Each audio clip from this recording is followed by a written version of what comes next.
What's up, everyone? Welcome to Club Collab. I'm Max Jimenez, and I'm here with my co-host, Real Ride What's up? Over Cash.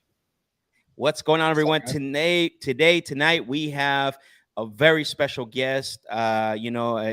He's only 23 years old, and I look up to this guy. Like I watched the story, and man, it's gonna be amazing tonight. And I reached out to him to be on the show because, and Ryan, I've been talking about him quite a bit. Some of the amazing things he's doing, not just in business, but I think in the community too. Like this guy is a really true go-giver. Where most people talk the talk, he's actually walking the walk, which is amazing to see. And as you guys know, on Club Collab, we want to bring people who are doing real things, who are actually doing real business, impacting the community, and all that great stuff, right, Ryan? I think that's one of the reasons why we made the show. Yep. And before we bring him on, we have a couple of announcements I want to make. So next, I think it's next week, we're going to be sending out finally the email to select the finalists for the 30-day deal challenge. We had a 30-day deal challenge. We're going to be selecting 5 of you to work alongside of us, to come on and basically, help you to either get your first deal, help you structure. We're not charging anything for that. We don't want anything in return. We just want to help you. I know there's a lot of people out there that are struggling and really want to do this business genuinely. So we want to help you out. So be on the lookout for that. And then on Thursday, don't forget, we have the Closers Lab, and I'll be going live on Thursday to help you to become better at negotiating, better at sales. And Ryan, also, if they want to collab with us, obviously that's what the show is about, right? Club Collab. If they want to collab with us, how can they reach out to you? Whatever it is, right? I know a lot of people say, send us your deals. I don't think that provides a lot of value to people, right?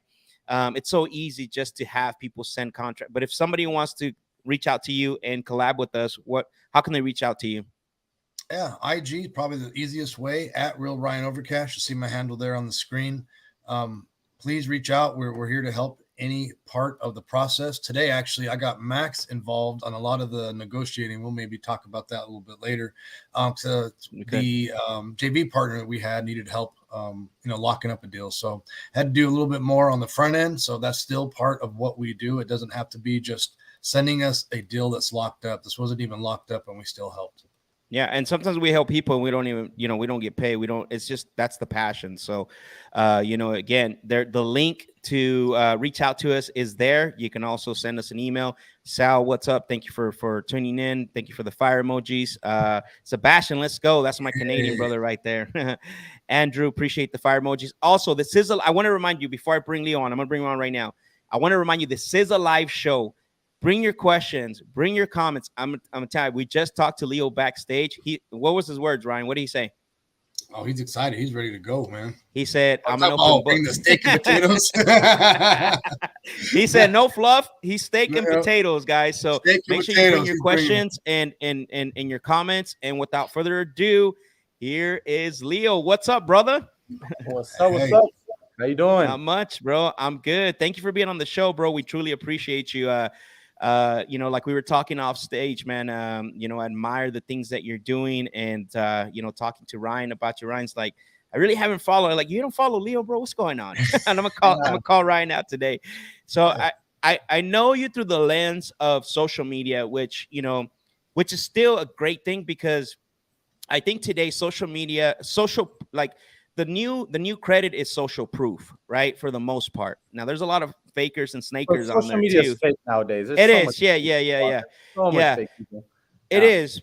But there's people who are genuinely giving back, right? You can tell who's who, and who's the fakers and snakers, and who are the shakers and movers. I call them the shakers and movers and the fakers and snakers, right? And the stories that you share, I feel like are genuine. Because not only do you share the wins, but you also share the struggles. You give back to the community. Before we dive into all that, tell us a little bit about Leo, where you from, where you grew up, and a little bit of your story. And then we'll get into talking about what you're doing in business, giving back to the community, because I do see that you do a lot of that, bro, which is amazing. It's one of my goals as well too. And Ryan and I have talked about that, because it's not just about making money at the end of the day, right? It's what you do with that. It's impact over income. So you want to tell us a little bit about yourself, Leo, and where you're from and all that? Of course, of course. I like that you guys said the steaks and potatoes. That's what I'm gonna give you guys. And he said 23 years old, 22 years old. So I'm gonna talk 22. about Dude, I'm gonna talk about my journey, guys. Real briefly. So I pretty much grew up in South Central LA, guys. A lot of people see my success today, and they think it's daddy's money, mommy's money, and I have some special, trust fund out here. And that's not the case at all, guys. I come from a Puerto Rican Salvadorian family descent. My mother growing up, single mother, no father around. She was a single mother, but she was addicted to crystal meth growing up. So we grew up here in South Central LA, guys, in the projects. Pretty much my mom, she was, like I said, guys, I'm gonna be real and authentic with you guys. I'm not gonna, fake the flunk or anything. My mom, at a young age, she used to sell drugs. She used to sell crystal meth, heroin, and at a young age, she used to have me sell crystal meth too as well with her. So I'm here 8 years old, 9 years old, 10 years old, slanging, dope on the corners in the projects, 49th Street, 50th Street out here in South Central LA. But growing up, grew up in South Central LA. My mother, she always taught me to be a hustler at a young age, to be the best that I can possibly be. No matter what it was that I did, I had to be the best of the best. What really changed for me was at 15 years old, I was a big degenerate. I was hanging around, MS-13 members, which, big gang in El Salvador, right? I was hanging around a lot of MS-13 members, and I was about to get initiated to the gang at a young age, guys. But everything changed for me was when I was going to a school called Fairfax High School. It's in LA. I went to the school. I ended up getting kicked out. That was the best thing that could happen to me. I got kicked out of that high school. And when I got kicked out of that high school, it changed everything for me because I knew that if I didn't do anything with my life, I was end up being on drugs just like my mother. I was going to end up being just like my father. And I was end up doing nothing with my life. So pretty much, I got kicked out of high school. I got kicked out of high school the traditional way. I got kicked out of every single school in LAUSD. So I couldn't go back to any school in LAUSD. They end up sending me to a non-traditional school called Assurance Learning Academy. You pick up your packets, you get it as quick as possible, right? I get my packets at this a continuation school. When I walked in there, I saw people that were pregnant, tatted. They were 25, 26, 27 years old. So I'm at this continuation school, and I said, hell no, this is not going to be me at all. This is definitely not going to be me. And at that time, my mother, she was also pregnant. So she had my little sister that was coming out. So I knew that I had to do something with my life. I had to do something greater for myself. The first thing was getting a high school diploma, right? My mother never had a high school diploma. Nobody in my family had a high school diploma. So that was like my first generational curse to be broken. I end up becoming disciplined with school. It's a non-traditional school. So you get your packets, you finish as quick as possible. It's, it's not year in, year out. It's you finish as quick as possible and you do what you got to do. Right. At the time I was a junior in high school. I ended up becoming disciplined, got my junior year finished, my senior year finished. I ended up passing 2 years and 1 year. I ended up becoming the first person to get my high school diploma. And you know what? That's awesome, bro. There was no, thank you. There was no special, walk on stage and people clapping for me. It was literally a certificate, welcome to the real world. Right. So at that time, I go into the real world and, I wanted to do a lot of things in my life, but I used to always be passionate about boxing. Boxing was like my favorite thing. I wanted to become the next Oscar de la Hoya, the next Golden Boy. Right. And for me, I was a good fighter. That honestly is what took me out of the streets sometimes, but I was never really disciplined, but I was a good fighter. So I said, you know what? Why don't I go pro? So I'm now 16 years old. I said, let's go professional. But in the United States, you can't turn pro till you're 18. So you're going down to Mexico, I'm assuming. TJ, or where'd you go? TJ. So I end up going to Tijuana, California, Mexicali, started fighting out there. Did 2 fights. You don't make any money. You make $30, $40. You don't really make a lot of money at all. So after I make, some little money, I was like, okay, let's fight till I'm 18 years old. And then I could become a world champion. And I had all these special goals, right? Until one day, broke my hand. When I broke my hand, everything changed for me. I didn't know what I was going to do. And I became depressed, became immediately depressed. And I said, you know what? Maybe, I just got to go back to the streets and do nothing with my life. At that time, we were in a very, very, very deep moment. My mom had just had my little sister.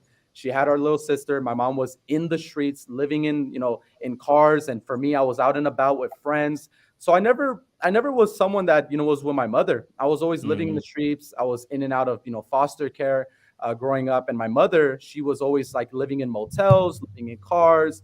She'd be living in trap houses in LA.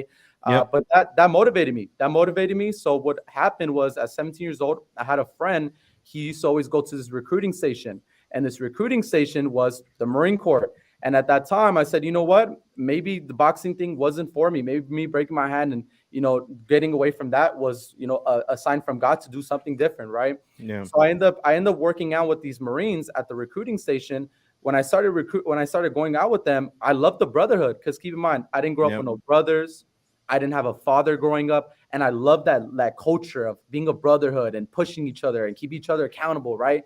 So at 16, I wasn't even 17 yet. I was about to turn 17 in 2 months. I told my recruiter, I want to join the Marines. He said, you need a waiver. And once you sign that waiver is going to allow you to actually go into the Marines, but you also need a high school diploma. I said, well, I got the high school diploma. Let me just get the waiver from my mom. So I go to my mom. She's already, out in the moon. She's not even fully there. She signs me off to the military like nothing. Okay, Wow. go there, mijo. Go to the military, right? At 17 years old, a week after my birthday, for 17th birthday, I joined the Marines at 17 years old. I was the youngest guy That's there. crazy. And that was the change of everything, man. The change of everything. I got into the Marine Corps, learned how to be a leader, learned how to be elite, learned how to be disciplined. I went from being a boy to being a man, because I knew how to I needed that discipline. I needed another grown man to tell me how it is. I needed to tell me straightforward that I wasn't shit, because I was this degenerate in the streets, that I wasn't nothing. So I needed a grown man to tell me that you're not shit, Leo. You're nothing. You are nothing. And that's exactly what I needed to become a man. 3 months after, got a Marine Corps boot camp, went to my schoolhouse, went to School of Infantry. We learned, our combat training and all that. And the sky was the limit. The sky was the limit. And that was my journey until me getting to real estate. I joined the reserves. When I joined the reserves, I wanted to do the reserves because I still wanted to come out and I still wanted to go to school. So when I got into the reserves, 18 years old is what changed everything. 18 years old was the start of my entrepreneurship journey. 18 years old, I actually got into real estate because I was 2 months in school. 2 months in school, I wanted to do, the business, and I wanted to go to school. I went to Santa Monica Community College out here in LA. 2 months in school, I saw a video of Gary Vee, and I didn't know who Gary Vee was, guys. Keep this in mind. I didn't know who he was. We all know him, right? And I saw a video of Gary Vee, and he's talking about entrepreneurship. So I'm here sitting in school. I'm listening to Gary Vee talk about entrepreneurship. I said, well, he's saying that school is failing entrepreneurs. I said, I feel like I'm one of those guys that I'm telling you. I'm creative, I'm hungry, and I believe in that. And I love that. Real quick, I want to stop there a little bit because I want to unpack some of the things you said, because I think a lot of times, a lot of people, right? What happens with a lot of people, they put a lot of excuses in front of them. They don't have belief in themselves, whatever, right? Et cetera, et cetera, et cetera. And what I'm hearing, what you're sharing with us is obviously now we can look and say, okay, Leo's successful, but the backstory is that you didn't grow up that way. You had a lot of adversity. You had a lot of situations happen that were actually that even to an extent, right? And I'm not trying to, say, because I have a similar background to yours with some differences, right? That even to the point where your mom even put you in those positions, right? Instead of where we see on the other side where parents put kids in, in opposite positions where they succeed, but you had a different route. So I think that's huge, man, because I think a lot of times what happens, people get in their head like, I wasn't made to do this. This is not for me, or I don't deserve this. But here we are, Leo. I mean, he just shared all the adversity, everything he went through. And not only did he go through, he was like you were almost put in that position. Am I wrong for saying that? For making that description? It was. My mom was a shitbag parent. Sure. Yeah, it's sad to hear that, and I get it. But here you are, right? Like, and I will always say this, bro, like, because I'm a faith-based person. I believe in God and all that. And I think what happens, right, is God aligns us, right? Whatever we're going through, as long as we don't lose that hope, we start to be positioned in certain areas, and then it's our job to walk through those doors, which it sounded like that's what you were doing, right? You did the boxing, and then you ended up going to the military. And I want to talk a little bit about that because, man, I've always had a passion for military. I didn't go myself, but one of the things that you said was you were taught there to be a man. You were taught there leadership skills. So when you went to the military, a lot of the stuff that you're doing now was a lot of that. I know you've invested tons of money. We'll get into that, into your self-development, because I have as well. But the military, a lot of the stuff you learned there, is that some things that you're using now to in your business and your daily life as well, that still continue to stay with you? Yeah, absolutely. I believe leadership is the number one component in growing any business massively, because leadership is anything. The way you lead others, that's the impact you have into the world. So all the stuff that I learned into the military, which is being disciplined, being Yep. on, as simple as being on time, as simple as being disciplined with your schedule, being disciplined with the things that you do on a daily basis. All of that definitely helped me out for sure, without a doubt. Got it. That's crazy, man. That's an amazing story. I mean, Ryan, did you have something to say? You want to say something? Yeah, I was again more amazed. I was listening. Again, what amazed me is just the awareness. You're in those scenarios, that type of environment, and you could have went complete different direction, but you just had this thought, this voice, something that was speaking to you deeper inside that had you go in the direction where you're at right now. And I just think that's just absolutely amazing that I'm hearing the story. Yeah. And just what you went through. So well, cool. I believe God makes no mistakes. Like God has a destined plan for every single person. And we're not, I'm not this super religious person, but I definitely have a good relationship with God, but I'm not religious. Mm-hmm. But for me, myself, I believe that relationship with God, there's no mistakes. God makes no mistakes whatsoever. Yeah.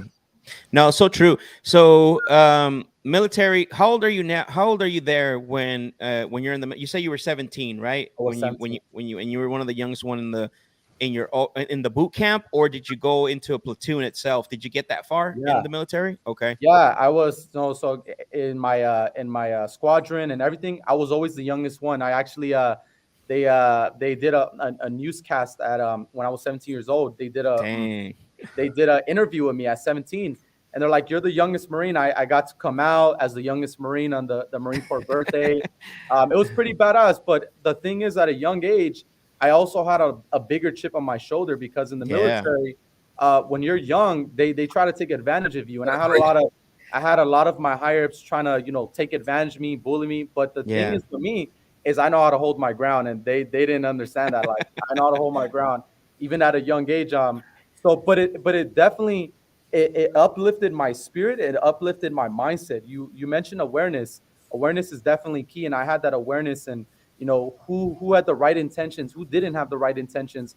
But for me myself was the opportunity to be able to lead teams in the Marine Corps, because that's everything, and that's what they did for me. Just going into boot camp, they said we have a 2000 baby here, because that's when I was born. They have they said they have a 2000 baby here, and they told me, they're like, "Who's that 2000 baby?" I'm here standing in the back, like scared, like they're gonna call me, and pretty much I walk up and they said, "You're gonna be the squadron leader." They made me a leader of all these grown men, 25, 26, 27, 28, 29, 30. So that taught me a lot. That's amazing. Mateo said, amazing, powerful, and motivational journey. Thank you for your service. Mateo's also a vet. I know him personally. We do some things with him, but he's also a veteran too as well. Yeah. So great story he has as well too. So at this point, so you're in the military, the major leader of a squadron, platoon, and then so when you get out of you were medically discharged, I think you told us right in the background. Yeah, pretty much. So I joined the reserves, and since I joined the reserves, you get it. They call you a weekend warrior. They call you a weekend warrior. You're pretty much check in once a month. You do your duties. Do what you got to do. I was at 29 Palms, and I actually fell down a mountain. Like, I fell down a mountain. Wow! Like, crazy story. Fell down a mountain. I ended up injuring my back. And for me, guys, I thought the military was life. I thought I was gonna go into business, go into the reserves, finish school, and then I was gonna become an officer in the military. That was my goal, to become an officer in the military. Because if you get your college degree, you become an officer. I was gonna go that route and stay 20, 40 years, and I was gonna be the next John Cena Marine, right? That was like my main goal. And things happen for a reason. I ended up getting medically discharged from the military. Got it. All glory to God. I was very depressed, but it opened doors, just like boxing. When I messed up in boxing, it opened the door for the Marines. When the Marines didn't work out, it opened the doors for real estate and everything else. The sky was the limit. I like like what you said about leadership is everything. I wanted to save that conversation till a bit later, but I went on Instagram today live to get people to come to the show and bring their questions. I want to jump into that right away because I think it's very crucial that people understand that, man. Like the term today, leadership, gets thrown around too loosely today. Right. I'm a leader, you're a leader, everyone's a leader, and when it comes down to it, honestly, like not everyone's a leader, right? And No. so let's talk about that because you lead a very elite team. You almost run it. I always say one thing. One thing when I was I had a business partner. That's when Ryan and I met. We built teams for the last 4 years, and it takes a very long time, right, to get to a point where you get people, the right people, the fit your culture, that fit your system. What do you think as far as a leader yourself? What are like some challenges that you can give somebody that's watching? We have 16 people right now, on and off they come on, that's watching, that maybe is looking to hire and it's scaling their business or moving into that realm of having people work underneath them. What are some tips that you can talk about, some of the struggles and some of the successes that you've had? So what's very important with like I'm always talking about leadership. Yep. Talking about leadership. It's funny. I actually have a book right here. It's called by John C. Maxwell, The 21 Irrefutable Laws of Leadership. Right. Yeah. It's an amazing book. I highly recommend all individuals that run a business, not even a business. If you have a family, you're a leader of your own family as well. You're not just a leader of your business. It's family first, and then business comes next. But when it comes down to leadership, some of the biggest things that you're going to struggle with when you're becoming a leader is knowing how to act yourself. Because as a leader, we like to point fingers on, like, do this, do that. There's a difference between being a boss and being a leader. Yeah. Because the boss is going to tell you, you got to do this, you got to do that, you got to do this. Yep. A leader is going to hold your hand and say, let's go do this together. Right. Let me guide you. It's called the law of addition. The law of addition talks about, being able to multiply yourself. And that's a very powerful skill to have. The fact that you're able to multiply yourself, that means you're able to influence other individuals. So when it comes down to leadership, you have to understand what influences other individuals, because my lens is very different from Max's lens. My lens is very different from Ryan's lens. Yep. So to be a great leader, this is something I learned myself, is I have to understand the lens of every single individual that's around me. That's the first thing. There's 3 phases in leadership. So it's buddy, mentor, challenge as a leader. So the first thing you do when you first have someone that comes into your company. Say those 3 things again. You said buddy, mentor, challenge. These are the top 3 things that I've learned myself. What is buddy? When you first bring someone into your company, or you bring someone as a business partner, they don't trust you. Yeah. They have their hands up. They got their hands up because they don't have their guards up. They don't trust you. They don't believe in you. They don't know what's going on, right? Correct. So you have to be a buddy with that person. I'm not saying you got to go take the guy clubbing. I'm not saying you got to go take the guy to go buy him a brand new car and a brand new Rolex. That's not what I mean by buddy. Being buddy just shows you care for them. So one thing that I personally do in my company is, when everybody first comes in, I do a career plan day. When they first come in, I want to know their goals. I want to know their goals. I want to know what's their goal in the next 5 years. What is their mission in life? What is their why? So I become a buddy with them. Once I have the buddy phase over with them, they now put their hands down. Then I'm going to mentor them. I'm going to go in and I'm actually guide them the right way. Hey, these are the books you should be reading. Hey, this right here, this is the system that you're going to have to follow to become successful in this way right here. So I'm going to mentor them. I'm going to educate them on some stuff. Then after I mentor them, they understand that I'm there for them. Then I'm going to challenge them. Hey, I'm going to challenge you physically, mentally, spiritually, emotionally, financially, in all aspects, not just one, because any leader could teach you how to make money, guys. Right. But an elite leader is going to teach you physically, mentally, spiritually, financially. So that's something that I do: buddy, mentor, challenge. And it's definitely worked for me. The career planning is definitely something you need to make other individuals' dreams become your dreams. That's what's most important as a leader. But people think being a leader is hiring someone, putting a title on that person, and then that's it. Absolutely not. Being a leader is much more than that. It's about people. It's about human interaction. If you don't have that, you can't do that. I love that, because I say this all the time, bro. Like, I think what people are missing, especially right now, right, in the age of the internet and all that, like, the space of entrepreneurship, it's almost overwhelming to a point, right? Because, like, there's so much bad stuff, but there's really good stuff, just like you're saying now. And what happens when you hire people, or people want to, when you bring them into your company, especially today, is people are not just trying to work somewhere for money anymore. They're looking for a purpose, right? They're looking for a purpose in life. And we've seen it too, where if they don't feel that, if you don't do the things you just said right now, you broke all that down. Like, I cannot add anything to that. Like, have them come in. What's your goals? Let's have your goals meet up with our company goals, right? Not our company goals are now your goals, and you got to go out and execute, make that money. Absolutely. I think that's huge, bro. That's something that Ryan and I used to do when we hired people as well. Like, we look at, there was one year, bro, I'm gonna share with you a quick story. We did the P&L, or sorry, the 90-day VTO, right? Which is the Vision Traction Organizer. And we had a revenue goal, bro. We had a revenue goal, and we didn't share it with the team yet. We went to each team member, and we asked them what their revenue goal was for the year. And when everybody wrote down that revenue goal, guess what?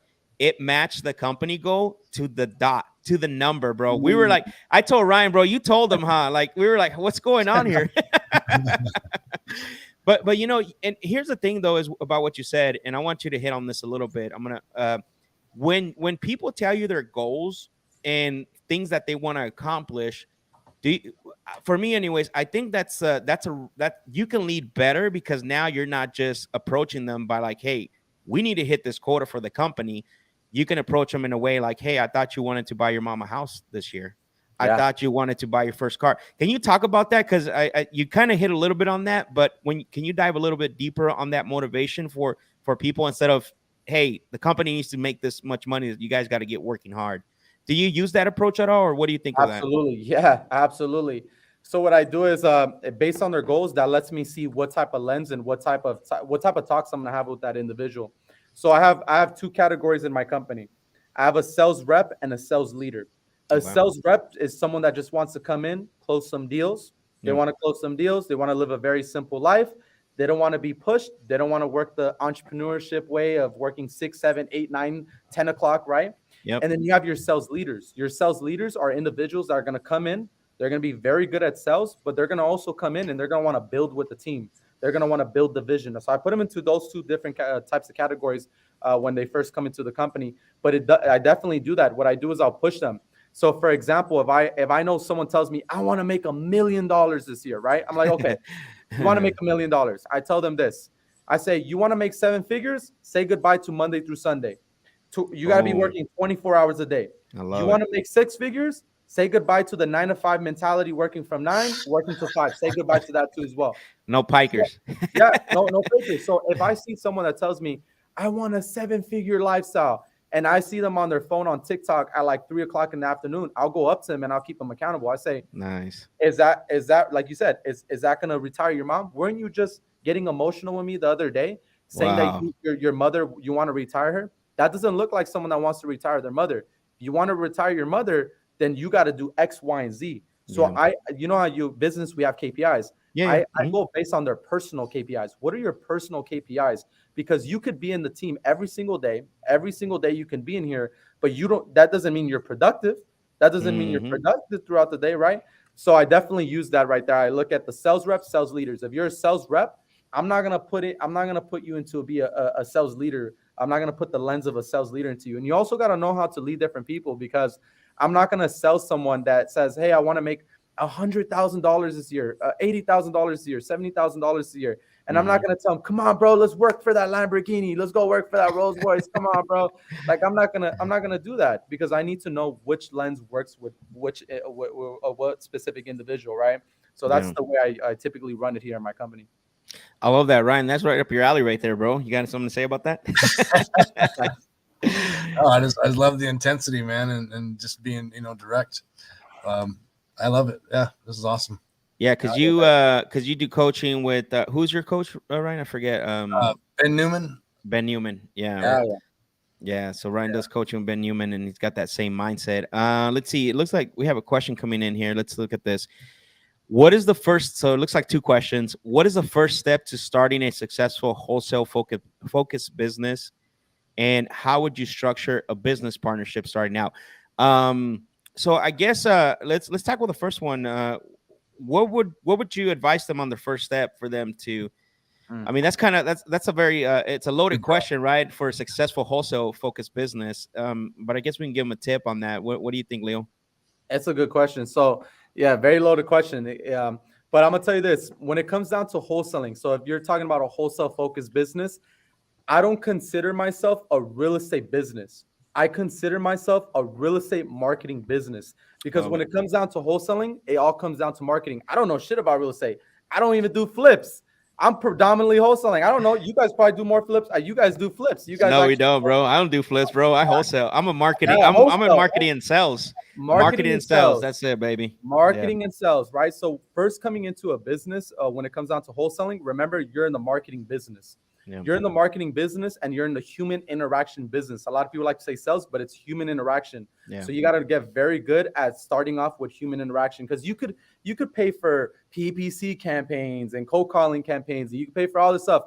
But if your human interaction is not on point, it's not going to be the right fit. The next question, which is how would you structure, and this goes into the first part, what I was talking about right now, how would you structure a business partnership starting off, right? So when it comes down to a business partnership, I would find someone that has different qualities than you, right? So say you're a systems person, but that partner is good at sales. They're good at human interaction, right? Then I would look the opposite of you. Maybe you're someone that's good at sales, but you're not good at marketing, right? So when you're first starting off a partnership, don't start off a partnership based on emotions because you saw a YouTube video one day and you have your best friend on your phone and you say, "Yo, man, let's start a business. Let's start a partnership."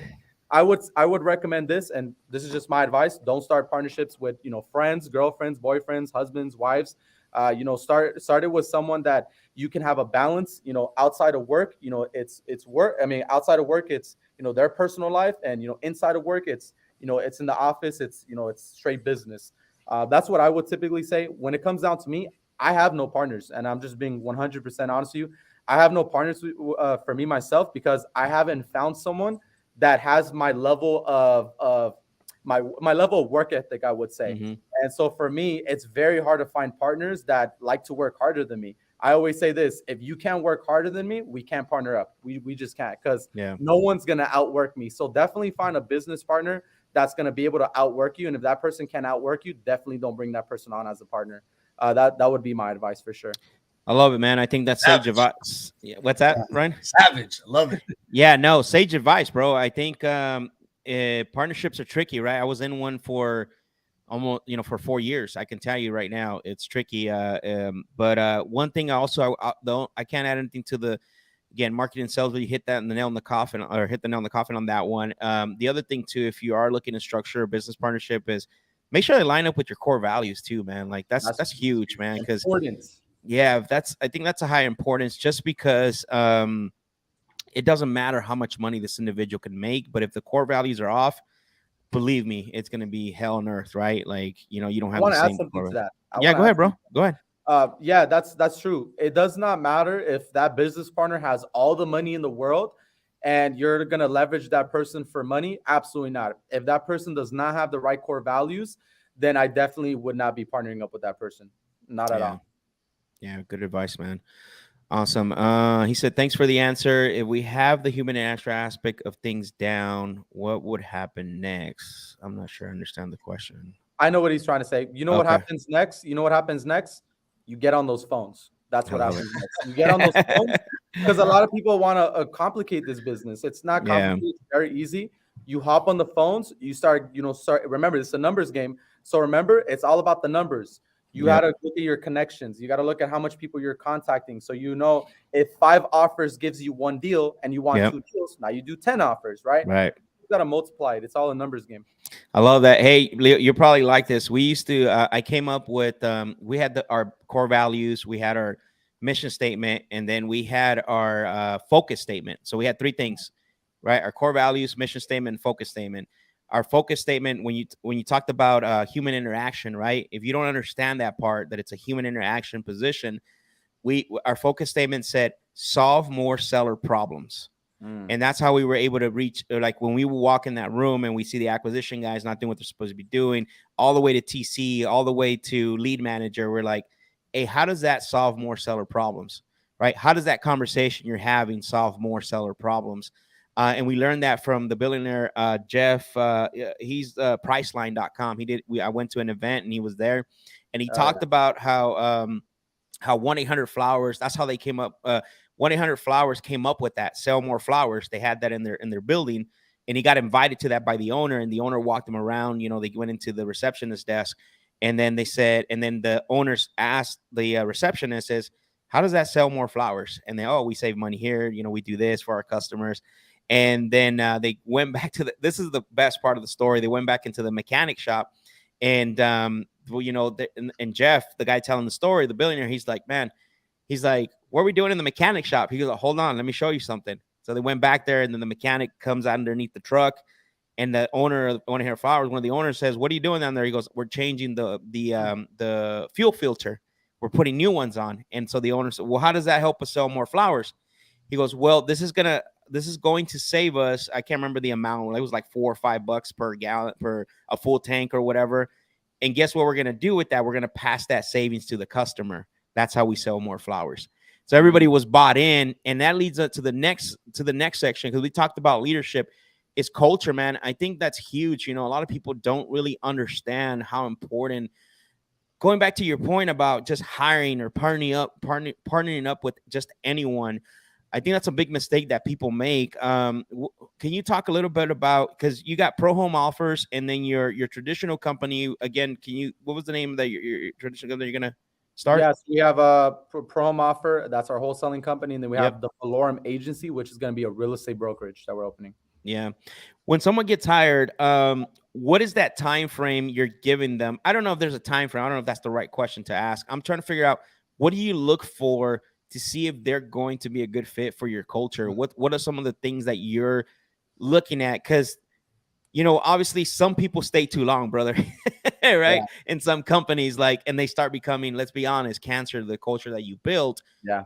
But can you talk about what you've implemented to be that stopgap, and some things that you can maybe give advice on that? Because I think culture is that's the biggest thing. Amazing. That's a great question, because I always talk about this in my team events and whenever I'm recruiting individuals.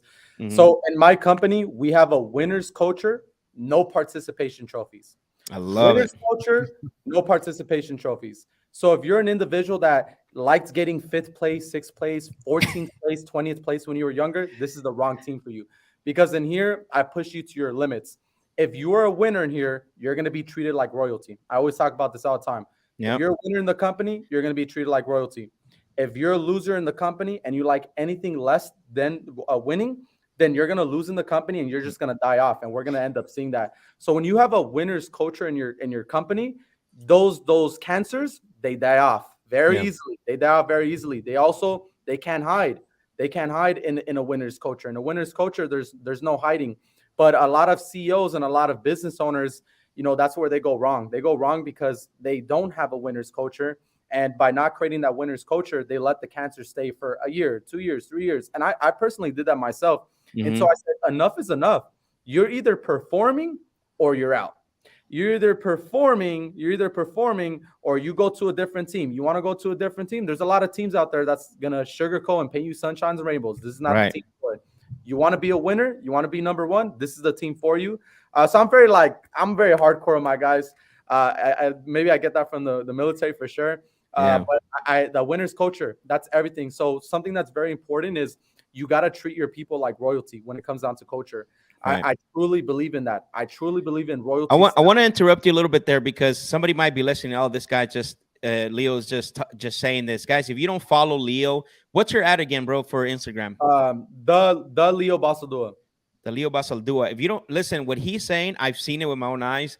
He posts about this. He actually will show when he's taking his team out to dinners, to trips, all the stuff. So he's not just saying this where if you're a winner, I treat you like royalty. Most people actually say that, but he's actually doing it. I just want to make that plug because want to make that distinction, the distinction that you're not just talking about it. You're actually, you are doing it. So Everything, thank you, Max. Everything I talk to you guys about, I'm doing it myself. I would never. I'm the type of person, I don't believe in all this social media fluff, and just like Max mentioned in the beginning, there's a lot of fakes on social. 99% of people on social media are fake. I'm that 1%, guys. That, like I said, I'll give you the steaks and potatoes all the time, 24/7, baby.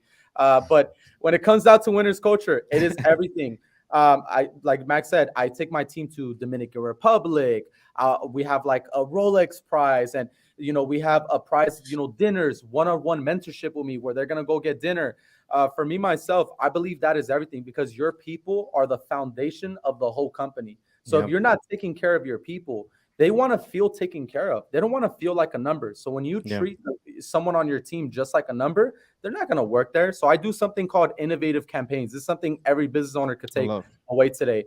Innovative campaigns. So for example, if I say, hey guys, whoever closes 5 deals this month, you guys are gonna get a Rolex, $15,000 Rolex. You guys have to close 5 deals this month, right? When you have a winner's culture, this is what people don't realize. Business owners probably will be like, "Whoa, I have to buy a $15,000 Rolex. That's a lot of money, right?" But you don't realize what happens in a winner's culture. In a winner's culture, everybody wants to be your number one. Everybody wants to hit those 5. So even if now I have 50 different people in my company trying to reach for that goal, and now all the deals boost up based on that innovative campaign. So don't look at it as an expense, because it's not. It's definitely taking care of your people. Not everybody's gonna want to be your number one. So you gotta create a culture where everybody wants to be that number one for you. They want to be the best of the best. That's what I do in here. Dude, I love that, man. Can you imagine somebody getting a Rolex Max in our office? We'd be like, oh, man, I'm getting that one next, bro. We'd be fighting over that thing. Hey, you know what I say, too? You know what I say? Maybe they're not a materialistic individual. You know what I tell them? I say, look, don't look at the Rolex. You don't even need to wear it. Go give it to someone else. Or I'll say this. Look at the Rolex as a trophy. It's a trophy. Yeah. That's the way I looked at it. Bragging rights. Look at it as a trophy, right? Like we have one right here, like we might give out. So I said, look at it. I said right here, give it out. And that's something that, they want to all uplift themselves. So it all changes up. And, throughout the months, we'll do different innovative campaigns. So that definitely boosts a lot of people in here. You got to take care of your people for sure. Dude, that's awesome. I love that, and it's, I think a lot of business owners make this mistake where they don't really understand people, right? They look at, I used to have a friend of mine that owns a business, and so we don't talk no more, but back when I first started, and one thing that irked me a lot, he used to use the word employee a lot. And Ryan knows this, man. Like that word, we'll fight for that word, bro. Right? Like, dude, because one of the philosophies that when I built teams is you don't work for me, you work with me. Right. And it's like a mindset. Yeah. It's a mindset. And Ryan knows this. He's been around only 2 years now. And I just, man, business owners don't understand people. And what you just talked about, that yes, there might be people who are not materialistic. They might not have that, but it's a trophy, it's a goal, it's a game, right? That they get to participate in and say, hey, I did it, I hit that goal, I won that trophy. And I think a lot of people make the mistake that they don't see that. They just look at that individual as a number. And because let's be honest, man, like being on the phones, it sucks. Like it's hard. Like it's not fun. Yeah, it's not that culture to balance it off. Yeah, no, exactly. You got to bring that culture to balance it off, and that includes everything, right? It includes their goals, what they want to accomplish, things they want to do in life. All that matters. You may think that Rolex doesn't matter. Everything matters. Everything matters when it comes down to the people that are on the front lines for you, because at the end of the day, they're only going to go as far as the leader leads them in the way that, the right way and the right path. So what is your business structure? I do have a question personally. Where are you at right now? What does your business structure look like? I know that could be a whole nother call, right? But can you break down, like, what does that look like? Your wholesale business? We're doing something very different than not a lot of people are doing. So for me, myself, I said, anytime I start a business, I want to go into a business and think, what are other individuals doing, and what can I do to become different? That's what Steve Jobs talks about. It's not about competing; it's about being different. So I said, you know what? I'm really in love with the multi-level marketing, way of a platform. Before, it's funny because back in 2019, I was going to get recruited to a multi-level marketing company called Prime America. And I was like, that's a scam. That's not going to work out. But then I realized that for me, myself, I love leadership. I love bringing people on. I love people collecting overrides. So what I've done is I've created a structure in my company where it's a multi-level marketing real estate wholesaling company. Nobody has done that. So the way we structure it is it's a recruiting-based model where you get overrides off of every single person that closes the deal. So say, for example, I bring you, Max, you join the company, and you're going to get a certain percentage. And I pay the best in the industry. And a lot of people tell me, you're crazy. You pay this amount of money. There's 4 levels in my company. It's 20%, it's 25%, 27%, 30% commission, 5% override off of every single person you if you're a leader in the company, you get 5% off of every individual that closes the deal. And if you recruit someone in the company, you get 2% off of every single deal that they close. So I got people making overrides off individuals in my company, and that's why our company now, we have 30 team members. We just onboarded another 15, so we're about to have about 47 people in our company. The goal is to have 100 people in our company this year, and we're just definitely going to keep growing it and growing it. In terms of the aspect of real estate, we're only doing wholesaling. We just got a brand new office here in Anaheim, California. We went from having a 3,000 square feet office to having a 15,000 square feet office. So we definitely scaled like really quick. 15,000 square feet office. And I like paying my people very well. Everybody is straight commission only. And you probably ask me, well, how do people last? I have people here that have been with me for a very, very, very long time because of the culture, the vision we have. And like you said, it's a hard business. It's not easy at all. So what keeps people alive are monthly trips. One thing that we do here in the company is sell a home, save a life. So our company, we've created this thing where for every home that we actually, wholesale, a portion of the profits are going to go to saving someone's life across the world. We're partnered up with SaveTheChildren.org. So for every home that we actually sell, we give a portion of the proceeds back to SaveTheChildren.org. Every month, we go to an orphanage in Ensenada, Mexico, where I bring my whole team out there. We actually travel, and when we travel out there, we go to this orphanage. We, help out the kids. We're bringing food. I just went to Ukraine 4 months ago. I went to Ukraine during the whole freaking war. I saw that, bro. I follow your stories. That's crazy. Great stuff. Yeah, I went to Ukraine out there, but that's the type of system we have here in our team. We're in multiple markets. We plan on being nationally all across the United States, even the small markets that nobody wants to touch. We plan on going to every single state. I'm going to open 2 franchises of my company, Pro Home Offer, in Tennessee and San Antonio this month. We're looking to keep expanding, and the sky's the limit. The sky's the limit. Ramon says he's out in Anaheim. He says congratulations, brother.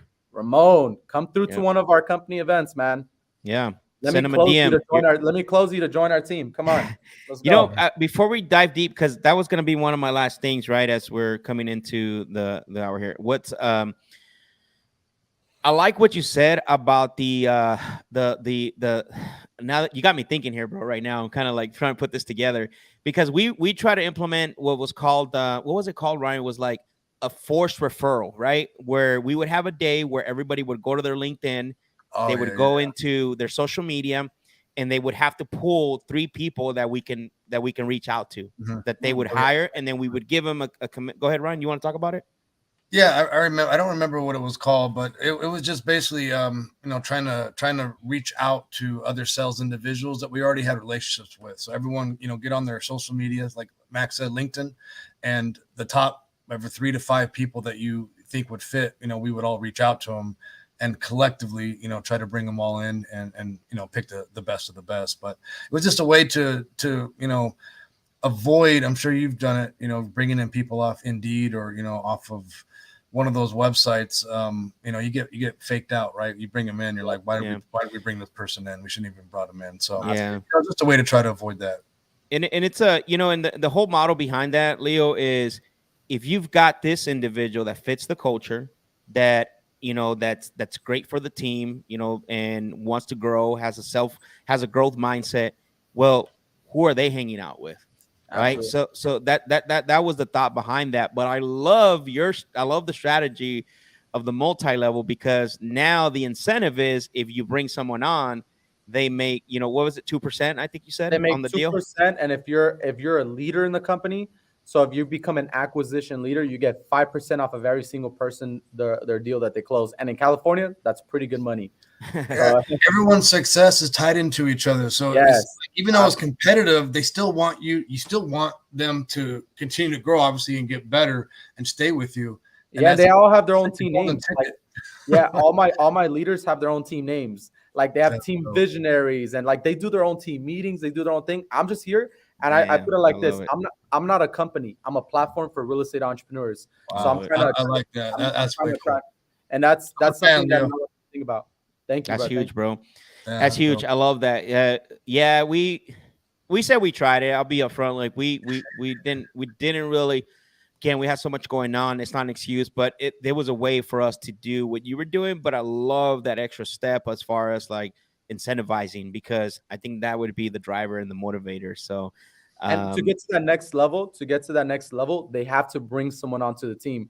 So if they want to go from 20% to 25%, there's a certain amount of people that they have to recruit to the team.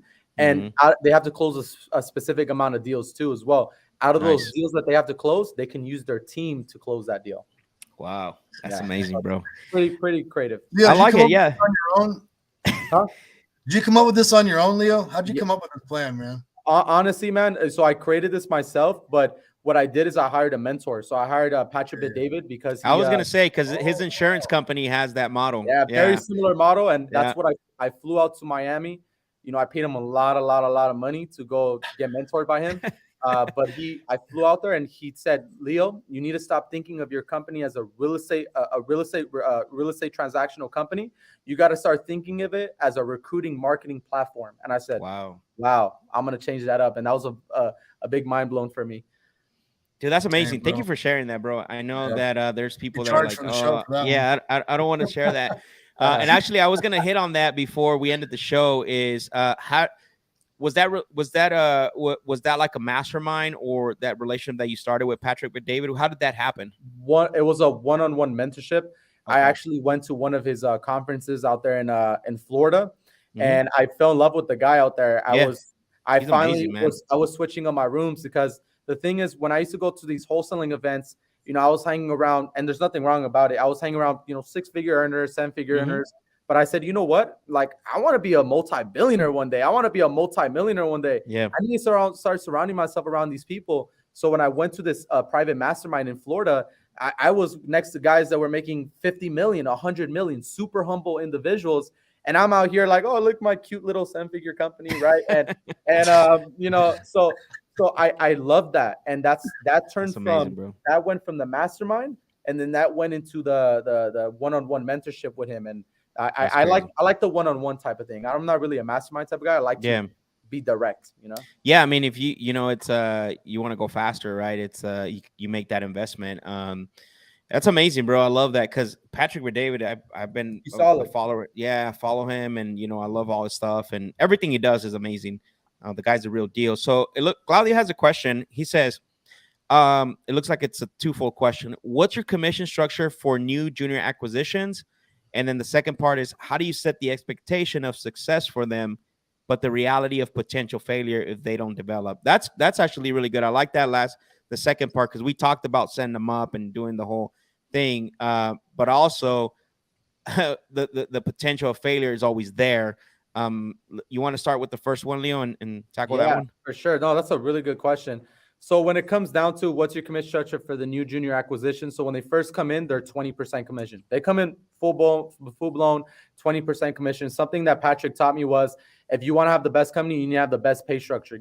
Pay your people very well. Pay your people very well. Do something that is unordinary. So when people first come in, they come in at 20%.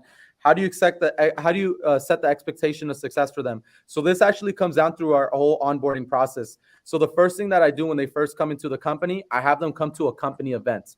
That company event that they come to, I explain to them the ins and outs of the company. No sunshines and rainbows. I'm not going to tell them that they're going to be a multimillionaire in 2 months, 3 months. I'm not going to say any of that. I actually tell them the opposite. I tell them, look, guys, there's a 99% chance that I'm probably going to go out of business. Our whole team is probably going to go out of business. So, you know, but I'm being 100% real with you. We're looking to do something great here, and we're looking to be the best of the best. So don't expect yourself to become a multimillionaire overnight. The skills pay the bills. If you don't have the skills, you're not going to pay the bills. Kobe Bryant didn't become Kobe Bryant overnight. And I tell them this, Kobe Bryant didn't become Kobe Bryant overnight. He didn't just start shooting 3-pointers and was the best of the best. The skills pay the bills. So the faster you learn the skills, the faster you pay the bills. You don't have the skills, you're not going to pay the bills. So keep in mind, we'll have the foundation for you as a company. We'll give you the leads. We'll give you the CRM. We'll give you absolutely everything that you need. But right now, you don't have the skills. So don't expect yourself to come in and just be the best of the best. This is the next step. After we do that event, we'll do a fast start day plus a career planning day. So what I do is I sit one-on-one with them, and I look at exactly how much money they want to make. How much time are they willing to commit in the company? Are they willing to commit part-time? Are they willing to commit full-time, right? So if they tell me part-time and they want to make $200,000 this year, I know it's not realistic. And I'm going to be honest with them. I'm going to tell them, look, that's setting you up for failure if you think that you're going to go part-time and make $200,000. It's just unrealistic. So I set that up for them. I do a career planning fast start day where I break down every single thing that they need. And I break down the numbers. So I break down, look, you want a specific amount of deals, this is how much money you're going to make. If you're going to close, if you want $100,000, this is how much deals. I reverse engineer the goals for them. You want to make 100,000? This is how much deals you need at 20%. You want to make money faster? I would recommend you start recruiting and start being leveling up in the company. You want to go to 25%, 35%? You want to start building yourself in the company? You're going to make a little bit more money. And I break down a whole game plan for them so they know exactly how to win when they first come in. So when it comes to reality of potential failure, that's 100% a possibility. There's no way as an entrepreneur, they're coming in as an entrepreneur. I don't hire employees. I bring entrepreneurs to the company as a platform, and I bring them, they understand what they're getting themselves into. All I'm doing is providing them the tools. They come in here, they win. You know, as a platform, we get our profit. The entrepreneur themselves, they know what they're walking into when they first get in. I always recommend, though, when it's someone that just going from a 9-to-5 to becoming a straight entrepreneur, I don't recommend going full time because I don't want them to just go in and then expect them to be the best of the best. And then all of a sudden they quit 3 weeks later because they're like, oh my God, I got to pay my bills. So I set up tools for them. And also as well, I'm a very structured person when it comes down to like different side hustles. I teach my people how to do side hustles in my company. Yeah. So that they're not going broke. Like I teach them how to do side hustles.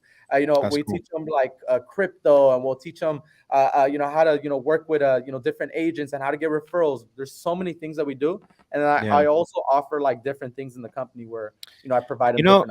I want to hit on that because I think that's an interesting point. That's because a lot of, and I'm going to follow that to some extent, right? I'll be honest with you. Like, we all make the mistake of, hey, we don't want you doing side hustles and things like that. But what is the purpose? Obviously, besides them, obviously they got to make money. Because I'm the same way, brother. Like, ask Ryan. Like, you're gonna get the straight facts. Like, you're gonna come in here, you're gonna die a little bit. You might not even last. Like, we're gonna find out the first 30 days. Like, we're gonna give you all the tools. We're gonna, everything, right, that they need. But there's a potential that you might not make money till 30 to 60 days. But I didn't think about that part about the side hustle, right? Which is great. What have you seen when people are allowed to do that? Because I know there's a lot of companies. They're more happier because this is the thing. You need to create a company / platform where people want to be there, not that they feel like they need to be there. So when you're always, up their neck and telling them what to do every single second of the day, they feel like they need to be there. Yes, everybody has their choice, but then they feel like they need to. So I want to create a platform where people feel like they want to be there, where they want to be in there and do whatever they want to do. So then they can finally quit the side hustle. They could finally quit the job and they can go all the way in. So it's honestly different from my structure because, like I said, I'm doing the whole MLM way. So the MLM is it's more open, it's more free. A year ago it was much more different. I was like, you go full-time or you're not in. Like you're full-time or you're out. And that's how I was last year. But then what I started noticing was you need to create a company where people want to come, not that they feel like they need to come. So very robotic. I don't like to have a robotic environment. I like to have an environment where there's trust. And then I always tell them this: I'm gonna micromanage you until you don't need to be micromanaged at all. when you first come in, I'm gonna, help you guys out. I'm gonna guide you guys the right way. And it's a hate and love relationship. You're gonna love me, and you're also gonna hate me too as well. I'm gonna keep you accountable. You ever hear what do you tell them? You ever heard of a meat grinder? My middle name is Meat Grinder for the first 30 days. That's funny. I actually say that too as well. Oh, did you? It's about being real. It's not it's not setting false expectations. I don't like to be sunshines and rainbows with people. I like to be real. I like to be real when they first come in, so they know I'm not lying, and then they know exactly what's going on. No, thanks for sharing that, bro. He said, Ramon asked, where can I go see the next event? This Thursday, man. Come through this Thursday, and we do it every Thursday at our office. Every Thursday at our office. Come through. I love it. Hey, do you ever make it out to Arizona, Leo? I honestly never go, but I'm going to Sedona Friday, Saturday, and Sunday. Oh wow! Yeah, I'm taking my whole team. Innovative place, bro. I'm taking my whole company to do a hike. You'll enjoy it. Yeah, you'll love it up there. Nice. Sal has a question. He says, "Can you share how Pro Home Offer started out?" Yeah, oof. It's that's long, but I'll go very briefly. Yeah. I'll go very briefly. The way I started off, man, was, like I said, I was 2 months in school, right? 2 months in school, and I originally wanted to become a real estate agent. So what I did is I went to a Keller Williams. I went to a brokerage, and I walked up there and I said, "Hey, I want to learn real estate, and I'm willing to work for you for free." Because Gary Vee in the video said, "Go work for free." If Gary Vee told me to jump off a cliff, I probably would jump off a cliff. So what I did is I went to go work for this lady for free at Keller Williams.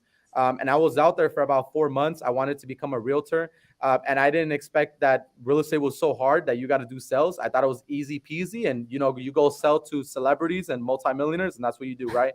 That wasn't the case at all. So what ended up happening was I was becoming a realtor for 4 months. I was studying how to be a realtor. And then I finally went on wholesaling on YouTube. I started digging different things on real estate. I came across wholesaling in 2018. In June, I started wholesaling in June of 2018. When I started in June of 2018, that's when everything changed for me. I started my wholesaling journey. I went 1 whole year, guys. I didn't make no money in real estate for 1 whole year. And this me doing this from 7 in the morning to 8 o'clock at night every single day. It took me 1 year to get my first real estate deal. I closed my first real estate deal in January of 2019. I made $15,000. I thought I was a multimillionaire when I made that first $15,000, but the sky was the limit. I went to concept. It was like, this works. Yeah. It works. I put my mom through a rehabilitation center. That's the first thing I did. I got myself an apartment, and the sky was the limit. I got into virtual wholesaling.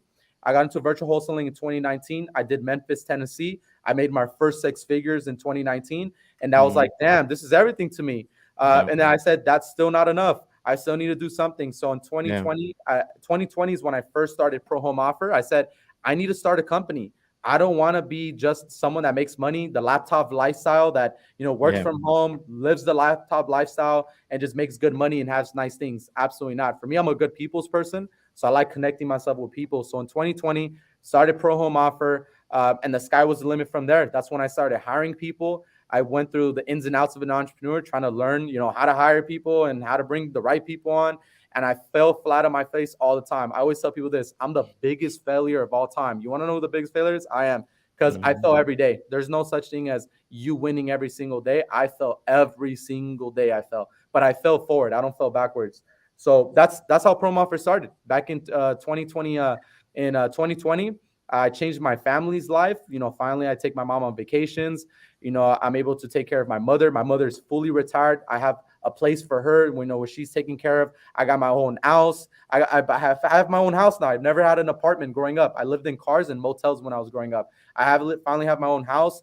I have a daughter that's 3 months old, and every day breaking generational curses from my family. That's how Pro Home Offer started. Boom. I love it. Guys, drop some fire emojis, some thumbs up. I mean, show Leo love, man. I think this is amazing, guy. This is why we do the show, right? Club Collab. There's no fluff here. We're always trying to bring people on, individuals like Leo, meat and potatoes, right? We created the show for that, and we're gonna steal that line from Leo going forward. Like, you want to be on the show? Are you a meat and potatoes, or you're a cotton candy fluff guy? No, it's big real, yeah. Yeah, so show him some love. Drop some fire emojis, some thumbs up. Sal, appreciate it. Thank you for the fire emojis. Leo, I want you to we'll kind of wrap this up a little bit. Talk a little bit about your philanthropy, your giving back to the community. I mean, man, you're going to Mexico, I think it is, or where's it at? I And go, then to, I go to Mexico every month. got it, Mexico, and then you went to Ukraine. Claudio, thank you for showing love, bro. Leo has taken the time. I mean, this Thank guy, you, the guys. stuff that he's sharing tonight is applicable. It's stuff that you learn inside masterminds. I mean, thank you, brothers. You've been very gracious. And so let's hit on your philanthropy a little bit and talk about you giving back. I think that's really crucial for individuals that are, you know, once you get to a certain position, you know, it's thank you for the thumbs up, Ramon. I appreciate it. Tina, that's my wife. Thank you for she's watching right now. Yeah. Claudio says pure facts. Mateo, fire emojis. Guys, thank you for showing the love. Leo, you guys are showing love to Leo. So Sal said he's in LA. How can he get more info on the Thursday meetup, bro? Yeah, so it's gonna write down the address right now: 100 South Anaheim Boulevard, 100 South Anaheim Boulevard, Anaheim, California, 98205. It's gonna start at 6 p.m. Come 10 minutes early. Come business professional. Bring a laptop. Bring a notebook, and then you know, you'll be ready to go, rock and roll, and you'll learn about the company. You'll learn what we're doing. And I always talk about this. I talk about the vision first in the company, because I need you to fall in love with the vision. You fall in love with the vision, this is gonna be the best fit for you. Yeah, exactly, man. Give your Instagram handle one more time, Leo, please. The Leo Basaldua. And like you were asking me about the philanthropy stuff, right? Yeah, hold on real quick before you get into that. Claudio said that's exact. He says you're a pretty much he's saying you're a perfect example of what the industry looks like when you jump all in. So you're a great example on that, bro. Ramon, thank you for the fire emojis. Andrew said inspirational. He says thank you. Yeah, hit on that for us, because I think it's important for people to know this, right? It's not just about making money at the end of the day, right? Like, you know, I can't remember who it was, not Vanderbilt, but Rockefeller. He goes, I'm going to spend half my life making myself a billionaire, and I'm going to spend my second half giving it away. If you guys have not watched The Men That Build America, man, that show will blow your mind. That's a good show. What some of these guys think their mindset, and he did. He you know, they build these libraries, they did all this, and I love, you know, that you're doing this, man, and even at sometimes, like, I need to step up my game in that realm. So I look up to you in that realm, because, you know, so in Mexico, what's going on in Mexico, and then we'll finish up with your story of Ukraine. Yeah. Okay. Yeah. So like you mentioned, philanthropy, you know, being a philanthropist is kind of like what I was always like that when I was younger. I always said, you know, if I have $10 and I have 3 broke friends around me, we're all broke together. We're all splitting that $10, because I think that's definitely key. Yeah. So for me, I've always said, if I'm going to have money, I'm going to give back. That's just the simple rule of thumb for me. You know, anytime I make any type of transaction or, you know, make money, I have to give back. So one thing that we've done for ourselves is I fell in love with the shoes called Tom's. So Tom's shoes, they make shoes for kids, you know, across the world. They give, you know, 2 pairs of shoes. And he actually started because in Argentina, he went to Argentina and he saw kids with no shoes. So when he saw these kids with no shoes, he said, you know what, I'm going to create a company just so I can give back, you know, some shoes to the kids that don't have shoes, right? Is that the company that where you buy a pair, they give a pair? Okay. Yeah, exactly. Yeah. So when I heard that, I was like, you know what? My slogan in my company is sell a home, save a life. Like when you walk into my company, it literally says on the wall, sell a home, save a life. Man. So for me, myself, we go to Mexico every single month. I bring my team out there. You know, we give some food out to the orphanages. And that's something that we're very dear upon. So we have a lot of people that join our company because they fall in love with just us doing that right there. They don't even want to join just to do sales. They join just because they see what we're doing. Purpose. And I believe that you know, we need to get back to the world. You know, there's so much crime, there's so much hate in the world, there's so much, you know, poverty, there's so much hunger, there's so much things going on, and we don't really take that into, you know, consideration, because our blessings here, our problems here in America are someone else's blessings. So that's something I always remember. My problems are someone else's blessings. So when we wake up in the morning and complain about, oh wow, our life sucks, like another day to walk into office, at least you're walking in an AC office. Some of these people live in the streets, right? So that's something that I'm very dear upon. We actually went to Ukraine. I went to Ukraine about 4 months ago. I went to Ukraine 4 months ago when the war just broken off. And honestly, I hated watching on TV. I'm the type of guy that I don't like to just donate. I actually like to be involved with, you know, what's going on. So I saw it on TV, and one crazy idea, I came to my office. I said, hey guys, you guys are going to have to run the office to my leaders. I'm going to go to Ukraine and I'm going to, you know, help out there. I don't know what I'm going to do, but I'm going to help out. So what I did is I went out there and I actually helped out the troops. You know, I gave I gave some gear out there. I gave some food for the people at the border. I almost got killed a couple of times, like literally almost got bombed, shot at. So many things, so many crazy stories at Ukraine. But that's amazing, what bro. I live for. I've always said I want to be the human life superhero. We don't really got a Superman and a Spider-Man, but I'll be the Latino man. I don't know. Latino man. But that's something I'm super passionate about.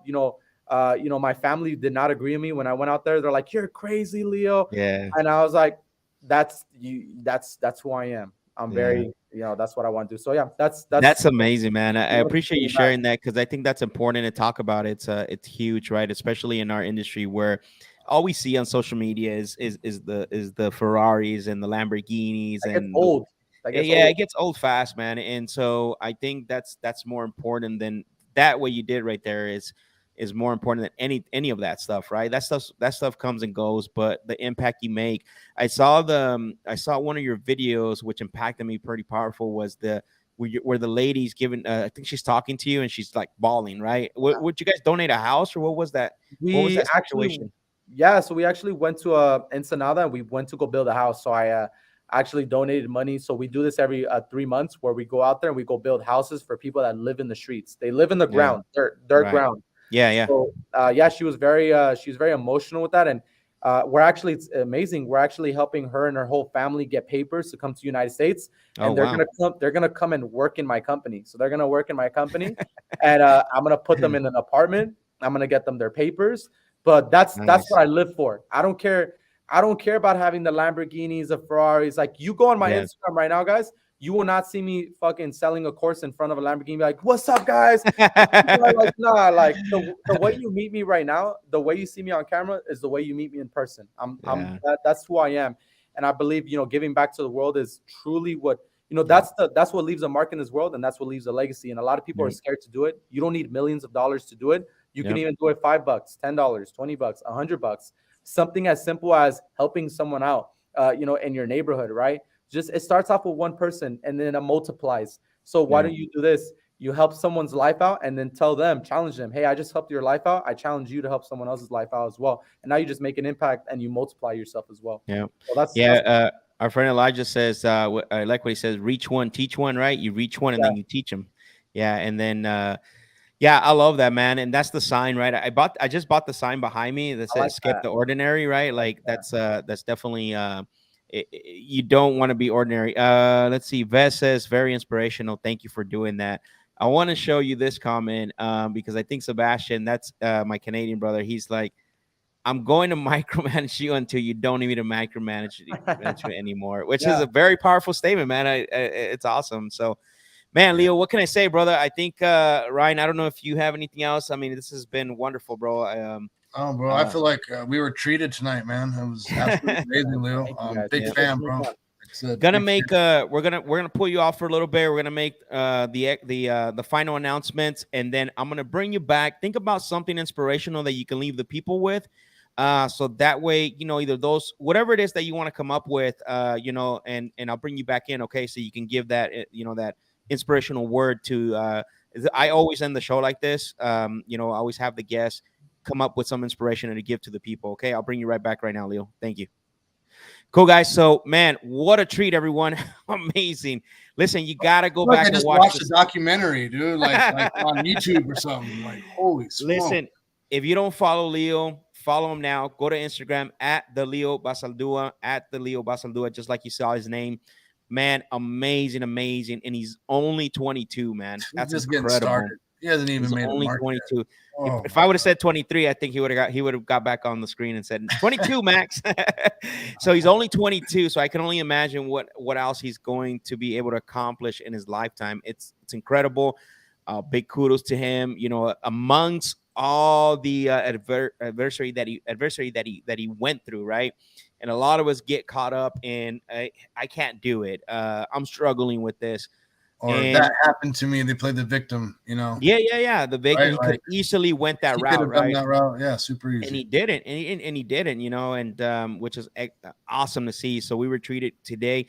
I recommend, go back and watch the recording. There's, guys, what he dropped today, I can tell you, I've been in masterminds. I was part of the Collective Genius mastermind. I've been to the family mastermind. I've been to so many masterminds, and I can tell you what he talked about today is the things that people pay a lot of money for. So we're very grateful for him to break those things down. And he has an open, he's an open book and loves to give back. So before I bring him back, I just want to last announcement. Same thing we announced with on in the beginning is if you guys are struggling with it, we want to collaborate with you. Remember, we're here to serve you. We're here to help the community.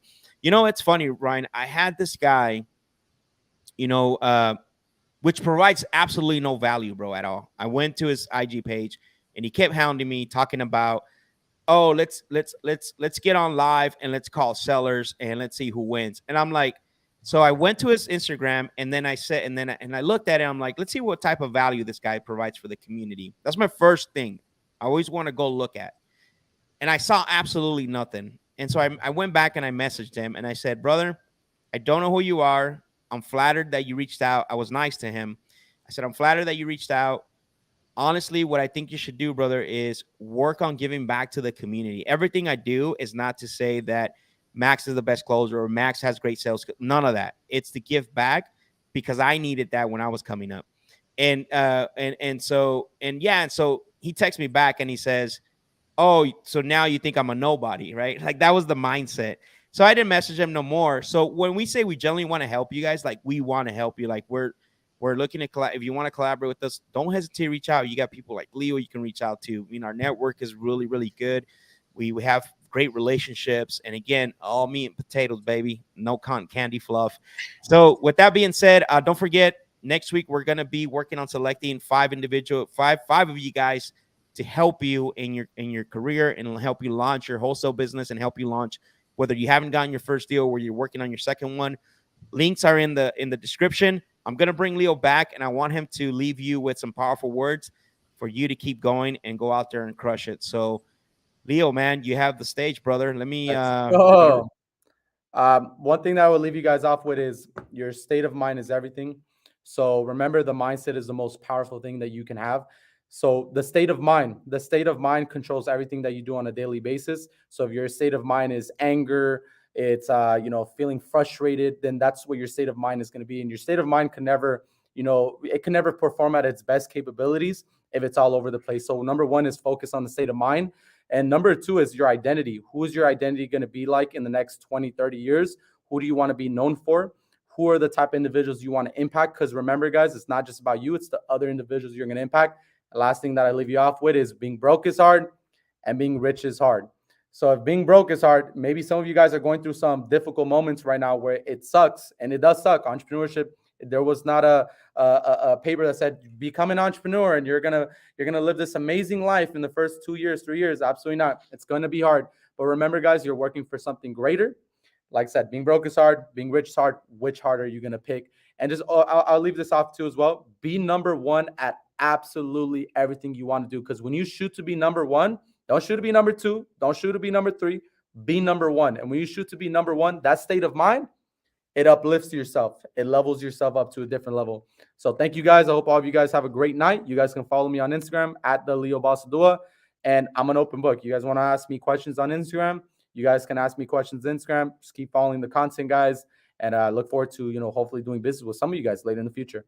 Thank you, Max. Thank you, Ryan. Yeah, of course. Boom, guys. Everyone have a good night. Thank you for